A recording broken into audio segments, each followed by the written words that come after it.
Russia and Ukraine clash off the coast of Crimea. Shots are fired in the Black Sea. 3 Ukrainian Navy boats are seized and sailors taken as prisoners. Russia is accused of military aggression. Can this crisis be contained or will it escalate further? This is Inside Story.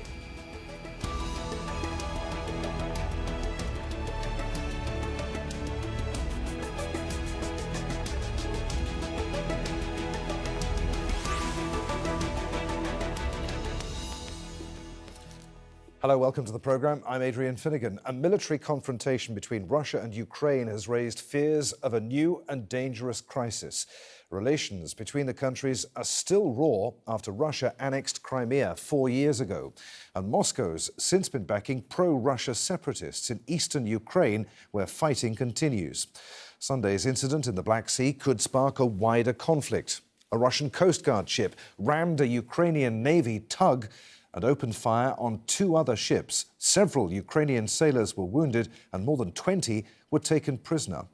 The confrontation happened in the Kerch Strait off the coast of Crimea. Russia says the Ukrainian naval vessels entered its waters illegally, despite a treaty which guarantees freedom of navigation. Ukraine calls it an act of aggression and has put its military into combat readiness. But President Petro Poroshenko says that Ukraine doesn't plan to fight anyone. Martial law is introduced in order to strengthen Ukraine's defense capabilities amid increasing aggression and, according to international law, due to a cold act of aggression by the Russian Federation. Martial law does not mean our refusal to resolve the issue of liberating Ukrainian territory by political and diplomatic means. We have intentions to keep adhering to all international obligations, including the Minsk Agreement. More now from Al Jazeera's Rory Challens, who's following the situation from Moscow. Well, with Russia unblocking the Kerch Strait, it does seem that Moscow is trying to draw down the temperature of this crisis, at least when it comes to the possibility of further military clashes. But you know, the political and the diplomatic reverberations of this are still continuing. This has been the worst engagement between Russian and Ukrainian militaries since the dark days of 2014 and 2015, the annexation of Crimea and the worst of the fighting in eastern Ukraine. That we have a situation where Ukraine is calling for a UN Security Council meeting. It's getting that later on Monday. And it is also considering in its parliament the imposition of martial law. This would have numerous impacts on the Ukrainian body politic. It would mean that you can't hold elections. We do have presidential elections actually coming up, scheduled for the end of March. You can't change the constitution under martial law. You can't remove senior politicians, including the president. You can't hold political rallies. Sergei Lavrov, the Russian foreign minister, is making much of this, that saying that suggests that this whole thing was orchestrated by Ukraine as a kind of provocation to allow Petro Poroshenko, whose poll figures are not particularly good at the moment, to consolidate his control over the country. Now, Ukraine, of course, is saying that this was all along a blatant act of aggression by Russia. Russia has impounded Ukrainian ships. It has in its custody Ukrainian military personnel. It blocked Ukrainian access to the Azov Sea, which Ukraine has a coastline on. So, you know, by agreement, Russia and Ukraine share access to that body of water. And Ukraine is hoping that it can get as much support as possible from its international friends, partners, people in the United Nations, people in NATO, people in the European Union, to back it up essentially on this and take its side against Russia. Rory Challens for Inside Story in Moscow. So what's the background to this latest escalation? Well, the Kerch Strait is an important trade route for Ukraine as it gives ships access to the port of Mariupol in the Sea of Azov, east of Crimea. Russia has been inspecting all vessels going in and out of Ukrainian ports. On Sunday, it blocked the shipping route between the Black Sea and the Sea of Azov by placing a tanker beneath the new bridge linking Russia with Crimea. The Crimean Peninsula was seized in 2014 by Russian-backed separatists after the overthrow of Ukraine's President Viktor Yanukovych. More than 10,000 people died in the fighting that followed between Ukrainian and pro-Russian forces.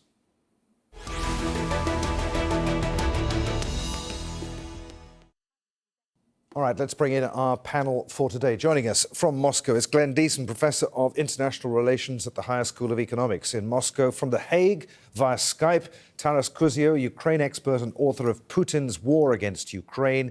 And from Chile, Kiev, Mikhailo Wineski, Associate Professor of the Department of Sociology and Business School at the National University of Kiev, Mohyla Academy. Welcome, gentlemen.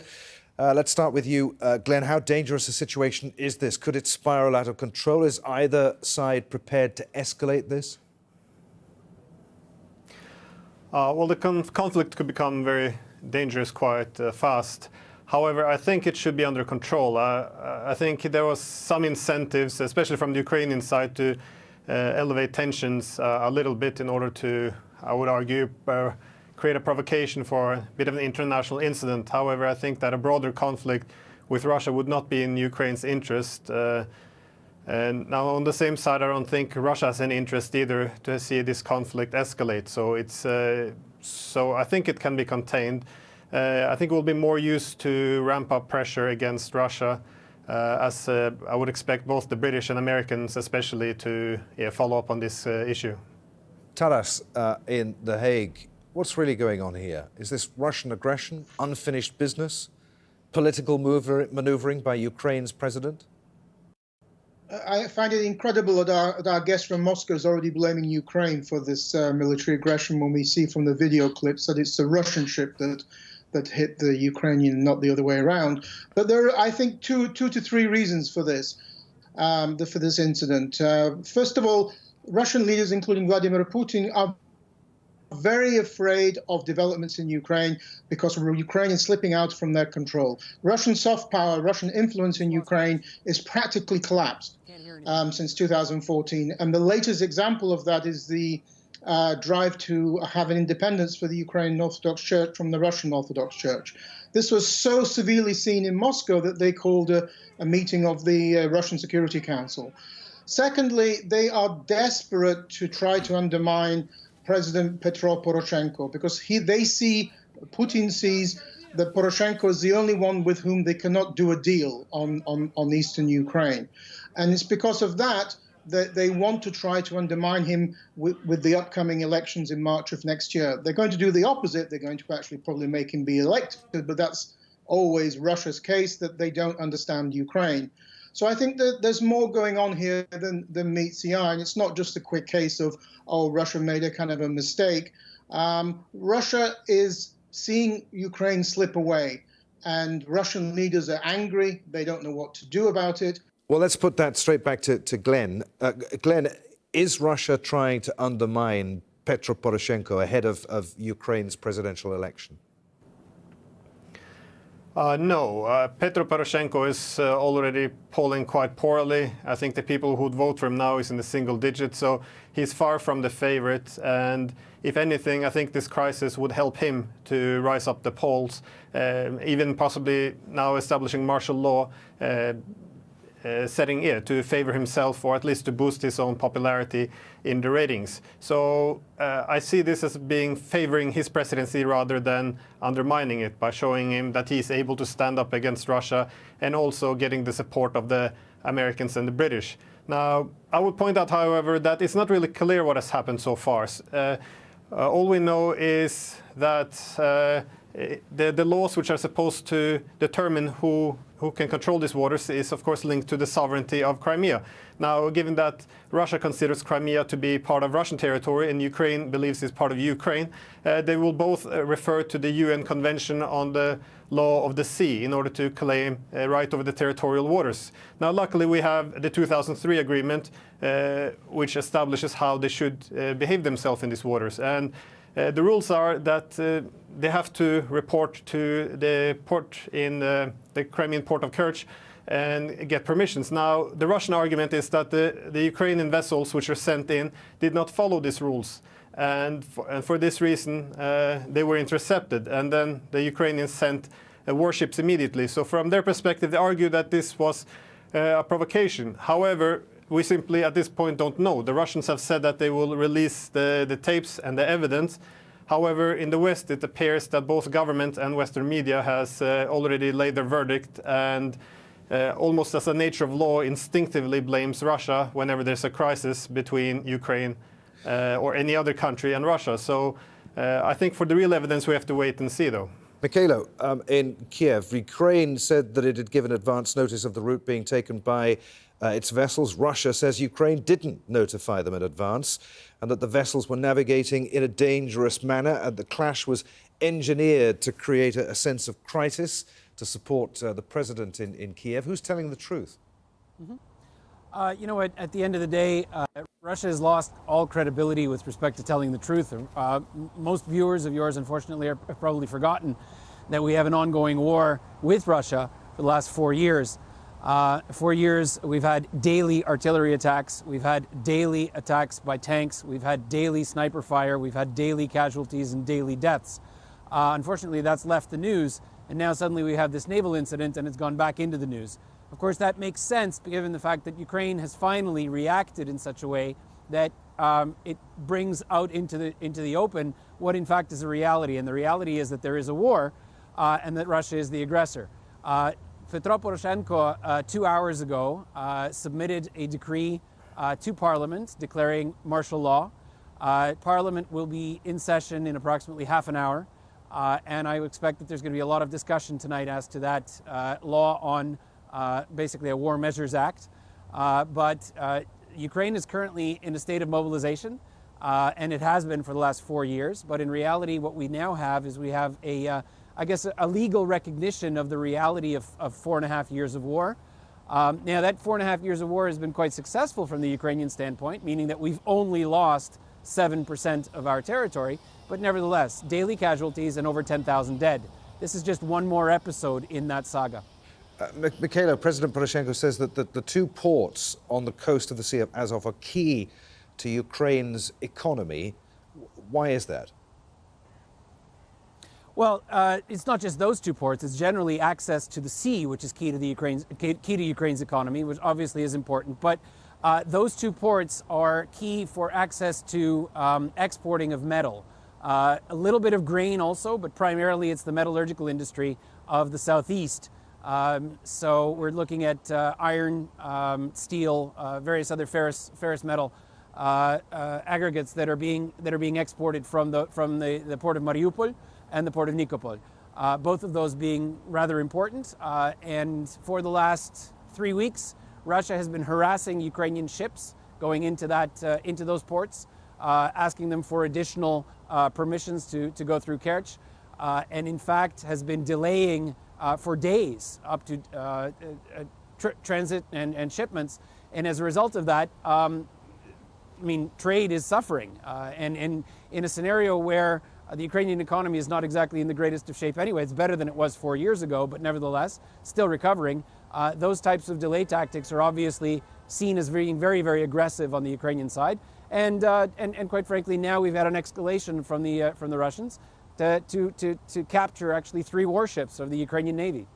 Taras, given the political and military pressures in that pinch point between Russia and Crimea, one has to wonder why on earth this hasn't happened before now. Well, my previous colleague did mention that this is basically an unresolved issue. Remember that the 2 Minsk agreements in 2014-2015 did not include the question of the Crimea. That was because Vladimir Putin said that the Crimea is a done issue. It's part of Russian territory, and therefore the Minsk agreements only apply to eastern Ukraine. And of course, he's been lying all along, saying that Russian military are not involved in eastern Ukraine. So really the Azov sea crisis as of yesterday is very much linked to the unresolved question of the Crimea. And it was a crisis that was inevitably going to happen. Why Russia has done it now, I think that I still go back to my points about Russia's very afraid of this whole problem of Ukraine slipping away. But also, yes, of course, this crisis is very much likely to help Poroshenko's re-election chances, but that does not mean to say that Putin understands that. The one thing we know since 2014 is that Russia, that is, Russian elites in Moscow, do not understand the way Ukraine ticks and functions. They think of Ukraine as a Russian land, a Russian territory, and therefore they don't quite get the high levels of Ukrainian patriotism, and they don't understand how Putin keeps on scoring home goals, like in soccer, in Ukraine. And this is going to be another one of those home goals. It is going to help Poroshenko, but that isn't the intention, of course, of Putin. So it's not likely to end. And the West has to really get round the fact that, yes, we've got the Minsk agreements on eastern Ukraine, but something needs to be done about the whole Crimean question as well. Glenn, I see you shaking your head there. You disagree with what Taras is saying? No, well, I think there's a good explanations why this is happening exactly now. That is, 10 days ago, Mike Pompeo, the U.S. Secretary of State, met with the Foreign Minister of Ukraine, and a report was announced, our statement on U.S.-Ukrainian strategic partnership, where the U.S. called for solidarity in terms of confronting Russia on the shipping routes in the Sea of Azov. And only 5 days ago, the British announced that they were also going to set up a stronger presence now in the Black Sea. So again, so I think it was a good time for Ukraine to, I guess, stage this provocation.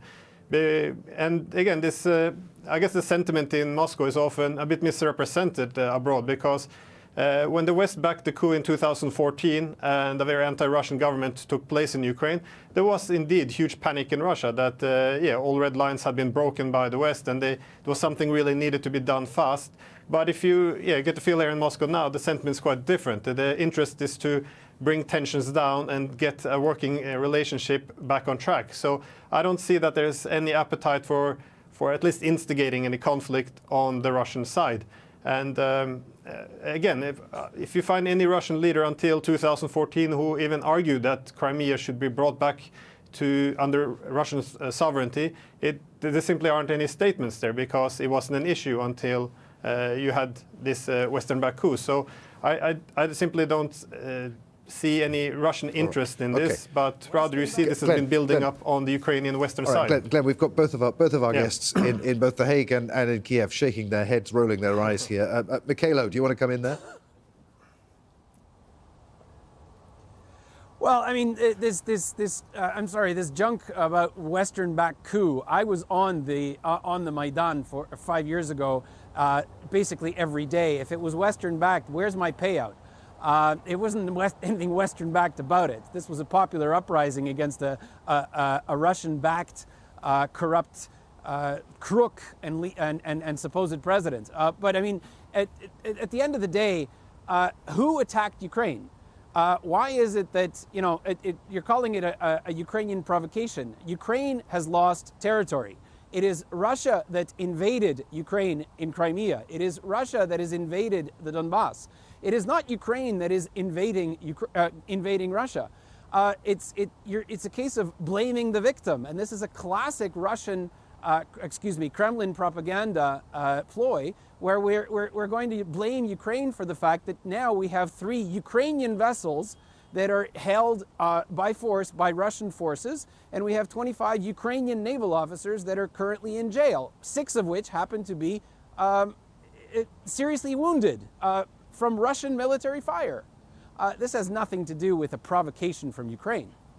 Professor Diesen in Moscow, do you want to reply to that? Yes, no, I think that the blame lies more in Washington in terms of staging this, the coup that happened. Now, I don't disagree that there was a popular uprising, but you have to see at how the voting patterns in Ukraine were. If you look at 2004 election, for example, or 2010, when in the eastern regions you had over 90% voting for the pro-Western option, and in the furthest western region, you had over 90% voting for the anti-Russian candidates. So at the end of the day, to have thousands of people rising up in the east wanting to. Mikhailo, come back. I'm saying that this question of 90% voting on either side, etc., it's so unbelievably simplistic. I mean, There was a referendum in Britain on Brexit. Today we have a different opinion. I mean, come on. It's just... I'm saying that under President Yushchenko. Hello. Carry on, Glenn. Sorry. Under President Yanukovych, under President Yanukovych, there was an effort in order to balance these two interests between population in the West who wanted the greater freedom away from Russia and population in the East who wanted to be closer to Russia. And essentially the compromise was to integrate closer with both the East and the West. Now, what I'm arguing is that the unconstitutional coup that happened in Ukraine, backed by the West, it had a purpose. Okay. That is, it was a popular uprising against the corrupt government. I don't want to get very much hijacked by the West. I don't want to get too bogged down in this one particular issue here. Taras, you've been sitting there rolling your eyes for the last 5 minutes. Please let us know what you think. But I want to ask you one particular question, Taras, as well. Does this have anything to do with the split between the Ukrainian and Russian Orthodox churches? Does that come into this at all? Yes, of course, because it's the sort of jewel in the crown in the collapse of Russian soft power, Russian influence in Ukraine.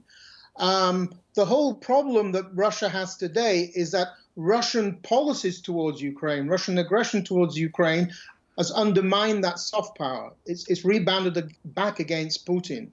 And so, for example, today, or in next year's elections, no pro-Russian candidate can win, can even get to the second round, and no pro-Russian party can win a majority in the Ukrainian parliament. Why?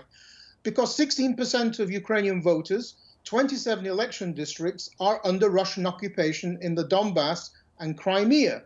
That's Putin's fault. So Putin's own policies towards Ukraine are preventing what he would like to happen in Ukraine, which is pro-Russian people coming back to power. So he's very frustrated with the way Ukraine's going, particularly with Poroshenko, because Poroshenko is initiating the including of NATO and EU membership in the Ukrainian constitution. Constitution will be changed soon for that. And on the question of the Orthodox Church, this is an explosion for Moscow. This is an earthquake for Moscow. The Ukrainian Orthodox parishes represent a third of the total of Russian Orthodox parishes. Russia loses a third of its parishes. It also loses very important historically religious objectives like the Monastery of the Caves, St. Sophia's Cathedral in Kiev. It loses its kind of power and influence in the Orthodox world. And it's a step forward for Ukrainian spiritual independence from Moscow. Because the new Ukrainian Orthodox Church, which will be set up next month, will be, of course, not pro-Russian, it'll be pro-European. So all of this creates real concerns in Moscow that things in Ukraine are not going its own way. All right. Just one final point on the question of, the Crimea wasn't an issue until 2014. I'm sorry, but my colleague in Moscow is obviously somebody also who doesn't understand Ukraine, doesn't know Ukrainian history. And throughout the 1990s, never mind under Putin, under Boris Yeltsin, the Russian parliament, both houses of the Russian parliament, made territorial claims against the Crimea and against Sevastopol. Okay. This has been going on for 30 years. Very briefly, Glenn, do you want to respond to that? Is this a... Well, if this is a reference to the 1997 agreement, it's worth noting that the Bucharest Agreement also suggested that the US, Britain and Russia would all respect the political autonomy as well as the territorial integrity of Ukraine. So I guess after the coup in 2014, there was an interest, this was considered to be broken by Russia as well. Now, I do agree, though, that this conflict has two dimensions. On one hand, you have two different identities, broadly two identities in Ukraine, which never really harmonized, which is why the country has been so divided in terms of how it explains its close relations with Russia. I mean, half the country arguing that this is an imperial relic, others arguing that they're essentially been historical brothers, the same people. So it is a conflict which has been taken over by the foreign powers. I'm sorry, I've got to interrupt you there. We're out of time. Many thanks indeed, gentlemen, for being with us. Professor Glenn Deason in Moscow, Taras Kuzio in The Hague, and Mikhailo Vinitsky in a very chilly Kiev. And thank you for watching. Don't forget you can see the programme anytime just by visiting our website at aljazeera.com. For further discussion, join us on our Facebook page at facebook.com/AJ Inside Story. You can also join the conversation on Twitter, our handle at AJ Inside Story. From me, Adrian Finnegan, and the whole team here in Doha, thanks for watching. We'll see you. Bye for now.